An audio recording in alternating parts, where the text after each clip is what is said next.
അപ്പോൾ അതേ നമ്മുടെ ബാംഗ്ലൂരിലെ ഫസ്റ്റ് ഡേ ആണ്. നമ്മളത് കുളിച്ചൊക്കെ ഒരുങ്ങി റെഡിയൊക്കെ ആയി പുറത്തേക്ക് പോകാൻ നിൽക്കണ്. ഫോട്ടോ എടുക്കാണ് കേട്ടോ. ഞാൻ വയറൊക്കെ അമക്കി പിടിക്കുന്നുണ്ട്. അപ്പോൾ അതേ ഫോട്ടോ ഒക്കെ എടുത്ത് നമ്മൾ റൂമൊക്കെ ലോക്ക് ചെയ്ത് പുറത്തേക്ക് പോവാണ് കേട്ടോ. അപ്പോൾ ഇതാണ് നമ്മുടെ ഹോട്ടലിൻ്റെ പുറത്തുനിന്നുള്ള വ്യൂ. ഇവിടെ ഒരു സ്ട്രീറ്റ് ആണ് കേട്ടോ. നൈറ്റൊക്കെ നല്ല ക്രൗഡായിരിക്കും. ഇപ്പോൾ വലിയ അങ്ങനത്തെ തോന്നുന്നില്ല. നമുക്ക് ഫുഡൊക്കെ ഏത് ഫുഡും കിട്ടും. കേരള ഫുഡും എല്ലാ ടൈപ്പുള്ള ഫുഡും ഇവിടെ നിന്ന് തന്നെ കിട്ടും. ഹോട്ടലിൽ നിന്ന് ഫുഡൊന്നുമില്ല. നമ്മൾ ഇവിടെ പുറത്ത് പോയിട്ട് കഴിക്കണം. പിന്നെ അതേ നമ്മൾ താമസിച്ച ഹോട്ടലിൻ്റെ പേരാണിത്. 7 Sky എന്ന് പറഞ്ഞിട്ടുള്ള ഹോട്ടലാണ് നമ്മൾ താമസിച്ചത്. 24 hours ചെക്കിംഗ് ഉണ്ട്. അപ്പോൾ അതിൻ്റെ ഒരു വേറെ വീഡിയോ ഇട്ട് ഇടാം.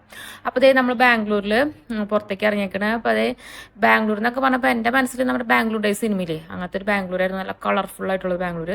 അപ്പോൾ കളർഫുൾ ആയിട്ടുള്ള സ്ഥലങ്ങളുണ്ട്. ഇതൊക്കെ കണ്ട അങ്ങനെ ഒരു ചേരിയൊക്കെ പോലത്തെ പ്രദേശമാണ്. അപ്പോൾ നമ്മളിന്ന് പോകുന്നത് ഒരാൾക്കൊരു സർപ്രൈസ് കൊടുക്കാനാണ്. അപ്പോൾ അതേ നമ്മൾ അങ്ങോട്ടുള്ള വഴിക്കൂടെയാണ് പോകുന്നത്. അവിടെ നമുക്ക് ഒരു ഹൗസ് ഫാമിംഗ് ഉണ്ടായിരുന്നു. അപ്പോൾ നമ്മൾ എത്തില്ല എന്നാണ് പറഞ്ഞത്. അപ്പോൾ സർപ്രൈസ് ആയിട്ട് നമ്മൾ ചെല്ലാണ്. അപ്പോൾ നമ്മൾ കണ്ടത് അവർക്ക് ഭയങ്കര ഹാപ്പിയായി. എല്ലാവരും നല്ല സർപ്രൈസായി. ഇത് നമ്മുടെ ശോഭ സിറ്റിയില്ലേ നമ്മുടെ നാട്ടിലെ അവരുടെ തന്നെ ഒരു ഫ്ലാറ്റ് സമുച്ചയാണ്. ഒരു കണ്ടമാന ഏരിയ കേട്ടോ. നിറച്ച് ഫ്ലാറ്റുകളാണ്. അപ്പോൾ അതേ ഇവർ ഇവിടെയാണ് ഫ്ലാറ്റ് എടുത്തത്. അപ്പോൾ അതിൻ്റെ ഹൗസ് ഫാമിംഗ് ആണ്. അപ്പോൾ അതേ നമ്മൾ അതൊക്കെ അറ്റൻഡ് ചെയ്തു. ലഞ്ചൊക്കെ ഞങ്ങൾ അവിടെ നിന്ന് കഴിച്ചിട്ടാണ് ഇറങ്ങിയേക്കുന്നത്. നല്ല അടിപൊളി ഏരിയ ആണ് കേട്ടോ. അവിടെ നല്ല നീറ്റ് ആൻഡ് ക്ലീൻ ആയിട്ടുള്ള നല്ല സൂപ്പർ ഏരിയ ആണ്. അപ്പോൾ അതേ ഇന്നത്തെ വീഡിയോ ഇത്രയുള്ളൂ. ഇനി നമ്മളുടെ ബാംഗ്ലൂരിലെ മറ്റു വിശേഷങ്ങളായിട്ട് വേറൊരു വീഡിയോയിൽ പിന്നെ കാണാം. ബൈ.